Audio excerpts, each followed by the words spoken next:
I have seen clients with $2 million and more in brokerage accounts pay $0 in gains tax every single year of their retirement. It's not because they don't have any gains in the account, and it's not because they have huge deductions.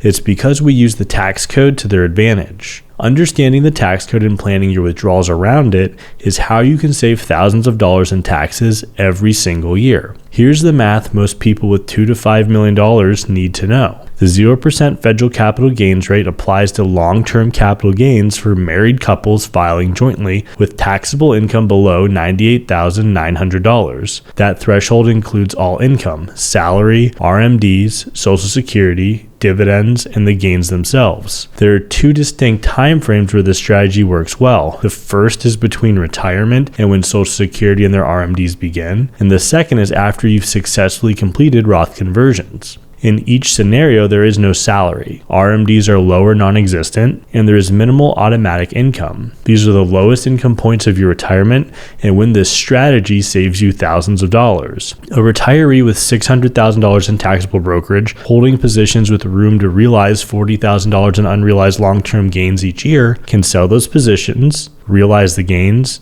and pay zero federal capital gains tax. They can immediately repurchase the same or similar positions, resetting their cost basis higher. The gain is realized tax-free. The future tax liability on the position is permanently reduced. Do that annually for 8 years, and you're looking at nearly $50,000 in tax savings. The financial planning industry teaches people to defer capital gains as long as possible. At the $2 to $5 million level, in the corridor, that instinct is not always correct. Because if you can set yourself up to take advantage of one of the two time frames, you will get those gains completely tax-free. If you have $2 to $5 million saved and you're within 10 years of retirement, this video shows you how to make this possible. I'm Ryan Knoll. I run Nav Wealth, a planning firm that works with retirees in the $2 to $10 million range, and corridor harvesting is one of the highest leverage strategies I implement for the clients I have every year. In the next 8 minutes, I'll walk you through the 3-step framework, show you how to calculate your own harvesting capacity, and tell you when this strategy is wrong for you. And be sure to stay to the end where I'll show you the way to build a brokerage account in the first place to help supercharge your tax savings even more. So let's first talk about the mechanics and why this corridor creates a 0% harvesting window. The financial planning industry was built around one rule for capital gains: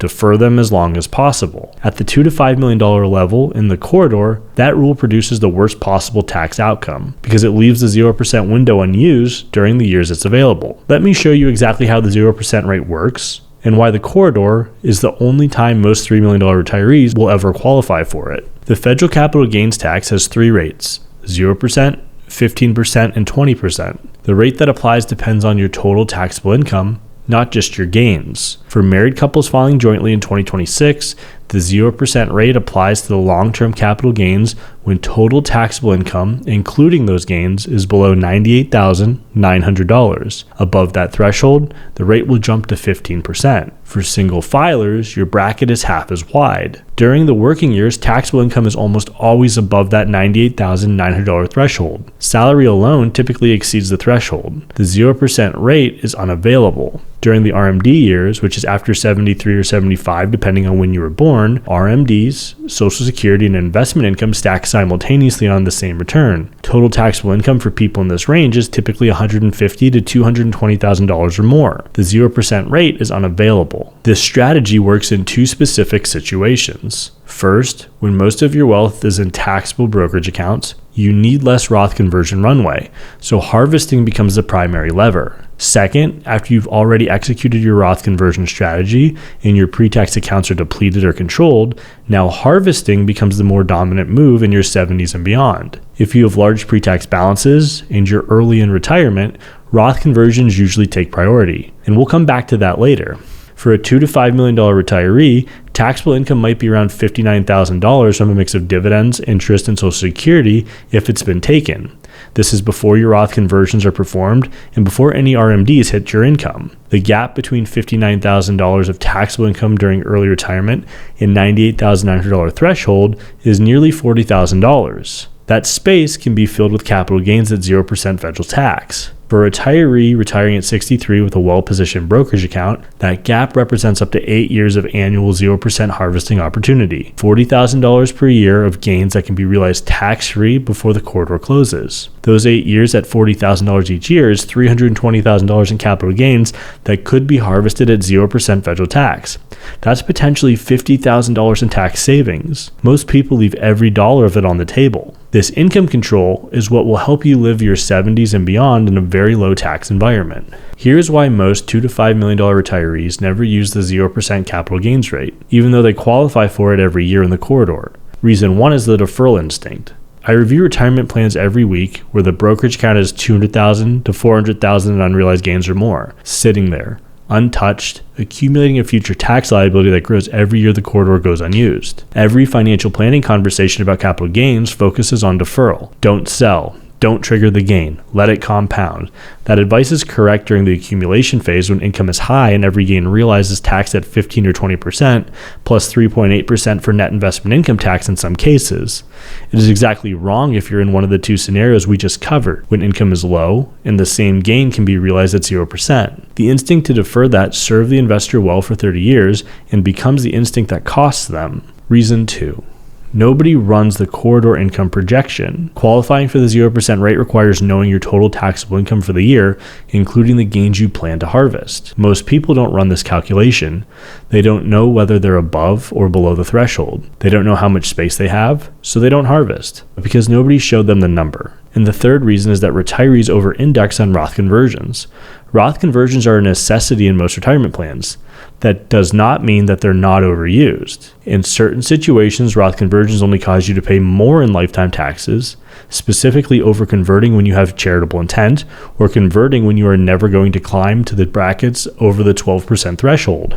The combination of the deferral instinct, the missing projection, and placing too high of an emphasis on Roth conversions is why most $2 to $5 million retirees arrive at 73 with the same unrealized gains they had at 63, and a brokerage account full of positions now taxed at 15 to 20% for the rest of retirement. If you want help running these numbers on your own situation, the link is in the description and it gets you on my team's calendar. We'll model your specific harvesting capacity, identify which window applies to you, and build the plan. This is most useful for people with $1 million or more in taxable accounts who are within 10 years of retirement. And if you're not ready for that, we publish a new strategy every week. Subscribe if you don't want to miss them. Let's go over the 3 steps to the 0% capital gains tax in the corridor next.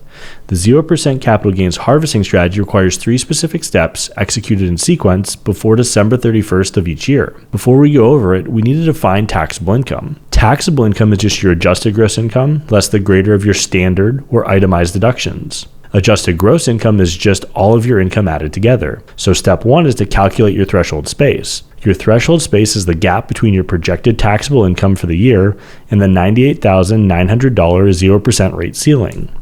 Start with your projected investment income, dividends, interest, and any scheduled distributions from your brokerage account. This is your baseline gross income before harvesting. For most $2 to $5 million retirees in the corridor, that number is $15,000 to $30,000. Add any Roth conversion income you plan to execute this year, and this gives you your gross income. Subtract your standard or itemized deduction from your gross income, and this is your taxable income.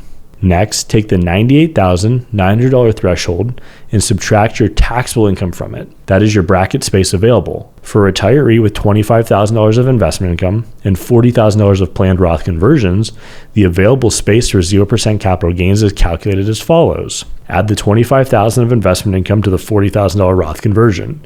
That's $65,000 of adjusted gross income. Subtract the $32,200 standard deduction. You're left with $32,800 of taxable income. The 0% threshold is $98,900. That leaves $66,100 of room to harvest gains at the 0 federal tax. Note that your deduction might be different depending on your age and whether you can itemize, but for simplicity, I'm just going to assume the lower $32,200 standard deduction. The standard deduction will first offset ordinary income sources, which in this case is the Roth conversion amount. If there was any left over, then it would go and offset the capital gains. But after realizing $66,100 worth of capital gains on top of all this, the couple in this scenario pays no taxes on them. In fact, if all of their investment income was qualified dividends, they would only pay roughly $800 in taxes for the year. That's an effective tax rate of less than 1% on $98,900 worth of taxable income. You want to run this calculation every September, not December. September gives you enough time to identify positions, execute the harvest, and manage the wash sale rules before the year-end deadline. Step 2 is to identify your harvest candidates. Now that you know your room, you want to pick what to realize gains in. Harvest candidates are positions in the taxable brokerage account with unrealized long-term gains, held for more than 1 year, that can be sold and repurchased to reset the cost basis. Prioritize positions with the largest unrealized gains relative to their current portfolio weight. A position with $40,000 of unrealized gains that represent 5% of the portfolio is a better harvest candidate than a position with $10,000 of gain that represents 20% of the portfolio, because the first position can be harvested entirely and repurchased without significantly changing the portfolio's risk profile. Avoid positions held less than 1 year. Short-term gains are taxed as ordinary income regardless of the threshold. The 0% rate applies only to long-term gains. I see that mistake all the time. Investors sell something just to harvest a gain without looking at the holding period, and as a result, they pay thousands more in tax. You also want to watch the wash sale rule. The IRS disallows a loss if you sell and repurchase a substantially identical security within 30 days. The wash sale rule does not apply to gains, only to losses. You can sell a position with a gain and immediately repurchase it without triggering the wash sale rule. The gain is realized, the cost basis is reset, and the future tax liability is permanently reduced. So if you're selling losses to give yourself even more room, just be sure to wait 31 days before buying back any of the losers or a substantially identical security. Step 3. We want to execute all of this before December 31st every year. The 0% harvesting window closes on December 31st of each quarter or year. A harvest that didn't happen in 2026 can't happen retroactively in 2027. The threshold space that existed in 2026 is gone permanently. Execute the harvest in October or November after the September calculation has identified the candidates and size the harvest. By December, it is often too late to execute cleanly. Coordinate with Roth conversions and manage wash sale periods before year end. The mechanics are relatively simple. Sell the identified position, recognize the gain, immediately repurchase the same or a similar position. The gain is added to taxable income for the year, but at 0% federal tax if the total stays below the $98,900 threshold. The cost basis of the repurchase position is the current market price. Future gains on that position are calculated from the new higher basis. 3 steps executed annually in each year that the space exists. With all of that said, there are some instances in which you do not want to harvest gains first. When you're planning to give to charity, if you're planning to give to charity, you can simply donate the appreciated position, not realize gains tax, and get a current year write-off if you itemize. If you sell the stock and give the cash proceeds instead, you're filling your space without any added benefit. The second is if you have a shorter life expectancy. Capital gains are wiped out when someone inherits appreciated stock. If you are not expecting to live long, prioritize Roth conversions and depleting your pre-tax accounts first. Let the taxable account stock receive the step up in basis, and then your beneficiaries can choose what to do with it with no tax implications. Finally, if you have large guaranteed income sources such as a pension, deferred comp, or a business installment sale, you may already be in the higher tax brackets. If that's the case and you need more income, there is some nuance.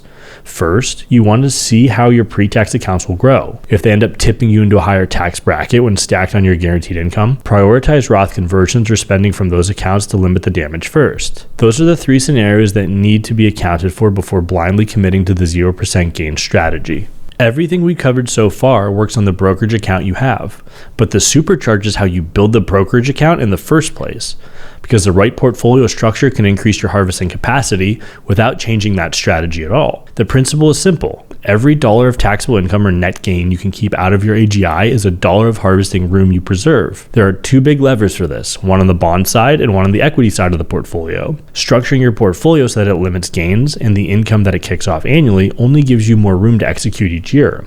The first thing to look at in your portfolio is your bond and cash positions. Potentially switching to municipal bonds and municipal money market funds can still provide you with income from that portion of your portfolio, but none of that income actually hits your AGI. And that's because dividends and interest from these positions are triple tax-free at the federal, state, and local level if you buy munis issued in your home state to get the state and local exemption. Now, out-of-state munis are still federally tax-free, but you'll owe state tax on the interest. Just make sure that you're not giving up a lot in the way of returns for the tax-free benefits. And finally, on the equity side of the portfolio, incorporating a tax loss harvesting strategy could give you even more room. Losses you realize through tax loss harvesting offset realized gains dollar for dollar. Every dollar of loss you capture is a dollar of harvesting room you free up, or a dollar of taxable spending you don't have to fund from a gain. The idea is not to make losses on purpose, but through the natural course of investing, they will occur. Taking advantage of them when they do is how you limit gains and provide yourself with even more flexibility. For the scenario we just walked through, the couple had $25,000 of investment income. Shift $10,000 of that into munis and they pick up another $10,000 of harvesting room. Add tax loss harvesting on the equity side, say $5,000 of captured losses in a typical year, and that's another $5,000 of gains they can realize without spending bracket space. The strategy still works on its own. With the right portfolio architecture, it works harder. The 0% federal capital gains rate applies to most $2 to $5 million retirees in two specific windows: the years before RMDs begin and the years after Roth conversions are complete. Most people never use either window, not because they decided against it, but because nobody showed them the threshold, nobody ran the calculation, and nobody told them December 31st is a permanent annual deadline. The deferral instinct that served you well for 30 years is the instinct that costs you in retirement. The gains that compound untouched are gains taxed at 15 or 20% later. The opportunity that feels like it can wait cannot. If you want help trying to decide which window applies to you and running the math on your specific situation, the link is in the description and it gets you on my team's calendar. This is most useful for people with $1 million in taxable accounts within 10 years of retirement, because the smartest thing you can do with $3 million is make sure every decision counts. I'll see you in the next one.